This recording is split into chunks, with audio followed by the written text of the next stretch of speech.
He always called me right before bull riding. We'll pray together, and Jada and I were on a run, so we didn't really talk a whole lot. And later that night, Corey called me.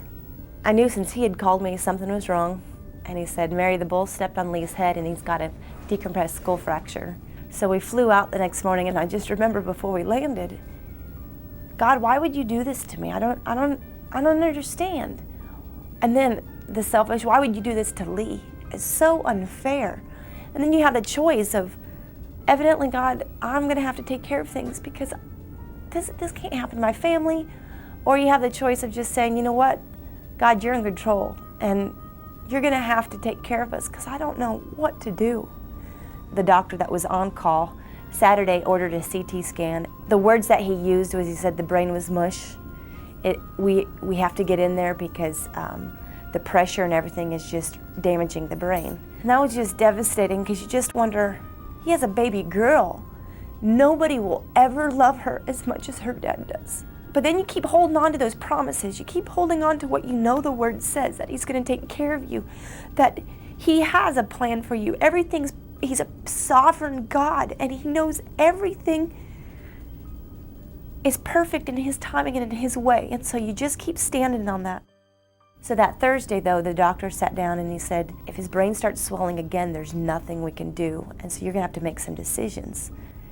And that's when you just sit there and you say, all right, God, I know it's you with him 24 hours a day. I know it's you with him talking. And we could, his family and friends, we prayed over him as much as we could. Memorial weekend, all of a sudden something clicked. And I don't know, I can't tell you what it was, but Lee started being very with the program. We were able to take him to rehab, an inpatient rehab right after Memorial weekend. And things just started clicking, and Lee started waking up and being with the program and talking. He still does really intensive therapy. The bull stepped in his left side, which is his language. So about 80% of what he says is gibberish right now. He suffers from apraxia and aphasia. One, he makes up his own language, and the other one, he might get words switched around. But he goes to speech therapy 5 days a week. Lee and I's relationship has been strengthened. As weird as it sounds, our communication's better now than ever because we have to work on it. But you know, I think God is so obedient because there were specific things I prayed over him when he was in the coma, and he's a new and improved version. It's awesome. God was so obedient, and he was a great man before, don't get me wrong, but he's more loving now than ever before. We need to look at our husbands and say, I love you.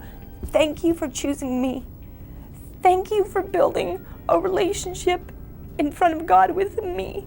And I'm gonna do it. And I think people say, yeah, good times and bad times. Do you really mean it? Do you really mean when it's really, really hard? That's what it's about. It's about knowing that you do care for them and you love them. And even when you don't necessarily really like them or like the situation you're in, you're gonna trust. You're gonna trust God. You're gonna have faith. I mean, Hebrews 11 tells us God loves faith.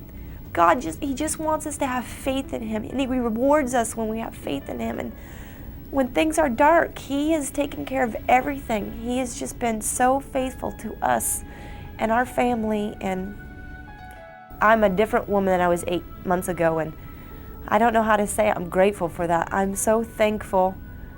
You know, he gives you as much, we hear a lot of people say, he gives you as much as you can handle, and that, it must be true.